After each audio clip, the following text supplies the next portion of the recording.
Baina demora desente pasada, gero tartian utxune batzuk egon dira, baina demora da Ondarroko udaletik nerekin harremanetan jarri ziala, Frankon garaiko Ondarrura etorritako emigrazioari buruzko dokumental bat egin nahi zutela, eta jende horri, ondarrutarroiei, aitortza bat egin eta beraien historia, emigrazio horren historia, Ondarruren errelatoan eta identidadean sartzeko, ezta? Eta nik eginda neukan beste dokumental bat, gai honekintxe, Azpeitin, eta hura ikusi zuten eta gustatu egin zitzaien, eta hortik gero beste liburu batzuk ere idatzi ditut, eta nire hainbat lanetan jorratzen dedan gaia da, nire familiaren historiare hala dalako, eta beti eman dit zer pentsatua, eta beti izan da niretzat barrua mugitu didan gai bat, bai oraingo emigrazioa ere horri lotua, eta oso nerea sentitzen dudan gaia da, eta nire gakoak aterata dauzkat, eta hortik jo zuten nigana. Bai, nik uste askotan historia hauek gelditzen dirala, gertakizun bat bezala, edo kanpo gertakizun bat, kanpo fenomeno bat, edo beste jende baten historia balitz bezala, ezta? Baina ja ehunka dira ondarrutarrak, garai batean etorri ziranen seme-alaba dianak, edo ama, edo aita, kanpotarra dutenak, edo aitona o amona, ezta? Eta orduan herri honen historiaren parte da. Eta jende horrek egin duen ekarpena ere bai, zerotik hasi eta Ondarruren garapenari, Ondarruren identitateari egin dion ekarpena ere kontatu gabe dago, ezta? Azkenean dauzkagu estereotipo batzuk eraikia, zer den ondarrutarra izatea, o zer den euskalduna izatea, zer den zumaiarra izatea, o azpeitiarra, edo markinarra, ezta? Eta Extremaduratik etorritako norbait, o Andaluzitik etorritakoa, o Senegaletik etorritakoa, o Boliviatik etorritakoa, ez da estereotipo hortan sartzen, ezta? Eta ez dauka bertakoak edo komilartean autentikoak daukan prestigioa ere, hasiera batetik. Eta, nik uste importantea dela jende horri gure kontakizunean, gure herri kontakizunean bere lekua ematea eta euskal identitate berria eraikitzea ere bai. Batetik, emigrazioa bera, oraingo migranteekin bezala, garai batean etorri zirenek ere, denetariko esperientzia dituzte, gehienak gogorrak ere badira, ezta? Zure lurra utzi behar duzu, lur ez ezagun batera joan, eta ezer gabe bizitza eta bide berri bat hasi.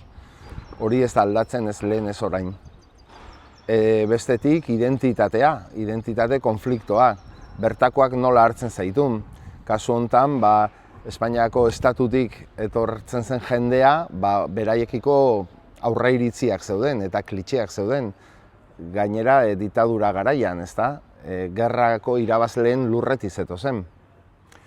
Eta hor, identitate gatazka hori ere oso presente dago. Zenbat oztopo hori egin behar izan dioten aurre integratzeko. Eta bestetik hizkuntza ere bai, agertzen da, hizkuntza oso importantea da, identitateari oso lotua dago, eta kasu honetan gai importante bada, eta lana ere bai, ezta? Langile klasea izan zen, etorri zen guztia, B klaseko jendea esan dezagun, hola ikusia, eta, garai hartako lan baldintzak eta ez ziren xamurrak, ezta? Eta orduan ere, beste batzuk egin nahi ez zituzten lanak egiten zituzten, itsasoan adibidez, ezta? Kanpotarrek, orain gertatzen den bezala. Orduan, baita ere, oraingo emigrazioari buruz hausnartzeko bidea ematen du. Eta orain puri-purian dauden hainbat gai agertzen dira. Azkenean, identitatearena mundu osoan, momentu honetan, gatazka askoren erdian dagoen gai bada, eta migrazioarena zer esanik ez, ezta? Beraz, uste dut aktualitate handiko gaia dela, naiz eta Francoren garaikoa izan, erabat balio duela pentsatzeko eta hausnartzeko dokumental honek. Hasi nintzen udalarekin hainbat lan argitaratua zeudenak eta gai hauei buruz hainbat azterketa ikusten eta estudiatzen, eta gero eskatu nien zerrenda bat egiteko beraiek eta beraien ingurutik ezagutzen zuten garai hartako etorkin jendearena. Perfil desberdinak eskatu nizkien, emakumezko, gizonezko, arrantzale, zein ez arrantzale, hainbat perfil mota, bigarren belaunaldiko jendea, hemen jaio dena, baina emigranten seme-alaba direnak. Eta gero casting moduko bat egin genuen historia denak ezagutzera etorri nintzen, eta jendearekin elkartu nintzen eta dena entzun.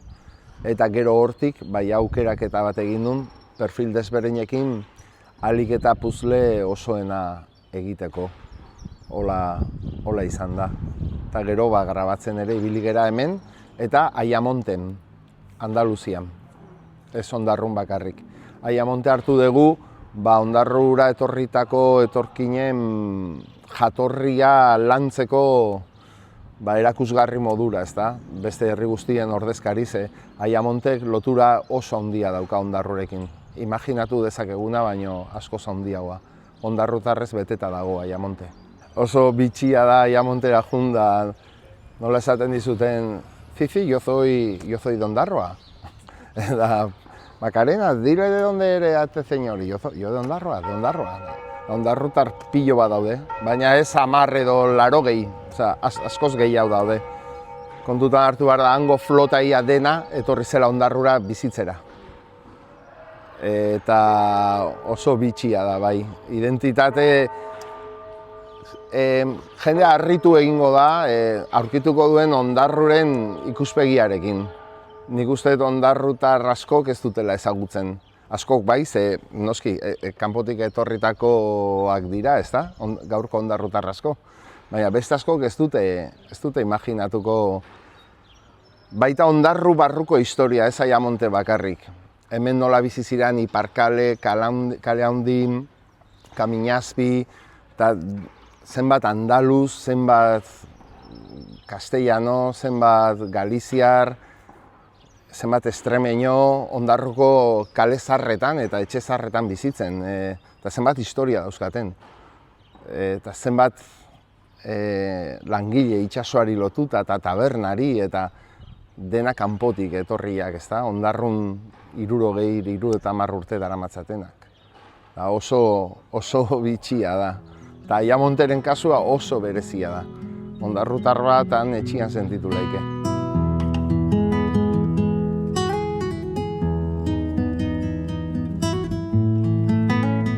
Iruditu zitzaidan iradokitzailea dela, ezta? Esaldi hori berriz etorriko zera emigrante historia batentzat, etorri, joan, etorri, eta oso ondarruri lotutako esaldia da. Eta gero Argoitia nahi arraben musika ere erabiliko dut dokumentalean, eta denak bat egitezun eta gustatzen zitzaidan. Dokumental xume bada, eta aurrekontu xumekoa esan dezagun, dokumental pelikula bat izateko, ezta? Milioika eurotako pelikulak ikusten ditugu astero, zinean eta telebistan, eta hau da ondarra letxo bat horren konparauta, ezta? Baina bai saiatzen naizela beti artea bilatzen eta emozioak bilatzen eta edertasuna bilatzen ere bai. Eta uste dut honetan ere badagola hori saiatzen naiz nire erara egiten, nire estiloa agertzen, ezta? Ez bakarrik testigantza jaso eta irudi batzuk jarri, baizik saiatzen naiz zinea egiten baliabide oso urriekin, baina saiatzen naiz. Eta uste dut honetan egongo dela, eta asko gustatuko zaie baita ere ondarrutarrei ikustea garai bateko irudi asko eta argazki asko, eta Euskal Filmotekatik hartu ditut irudi asko, eta Eta hori ere nik uste gustagarria izango dela. Garai bateko ondarru ikusiko du jendeak mugimenduekin, ezta? Eta garai bateko kaleak eta personak eta lekuak eta hori ere gustatuko zaio jendeari.